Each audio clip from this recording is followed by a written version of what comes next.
মানুষ আছে পৃথিবীতে, রাত্রিবেলা ঘুমাইছিল ভালো মানুষ, সকালবেলা আর জাগে নাই। আমার একজন দূরসম্পর্কীয় চাচা আছে, প্রফেসর ছিলেন, ভালো মানুষ ছিলেন, রাত্রিবেলা জলজ্জান্ত মানুষ ঘুমাইছে, সকালবেলা আর দরজা খুলে দেখছে ওই মানুষটা জীবিত ছিল না, মারা গেছে। হতে পারে না?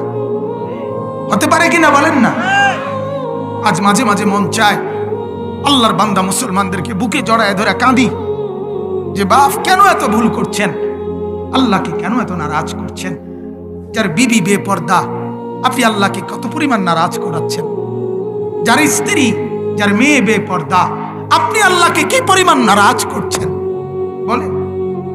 এক কুকুর মরলে, লাশ ফেলে রাখলে যেই দুর্গন্ধ ছড়ায়, সেই দুর্গন্ধে অল্প কিছু মানুষের কষ্ট হয় কিছুক্ষণ, কিন্তু এক নারী বেপর্দা হাঁটলে যে যুবকগুলোর চরিত্র নষ্ট হয়, সেই নারী এক মরা লাশওয়ালা কুত্তার চাইতেও বেশি দুর্গন্ধ ছড়ায়।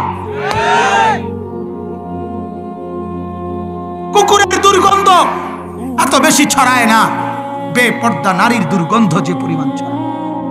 সে তো শত শত যুবক তার চরিত্র শেষ করে দিছে। এই সিনেমার নায়িকা নর্তকীরা উলঙ্গ আর ছবি আর বিবস্ত্র ছবি আর নাচ গানের এই ফুর্তি দেখিয়ে তারা হাজারো যুবকের চরিত্র গঠন করে না নষ্ট করে? কথা বলেন না কেন?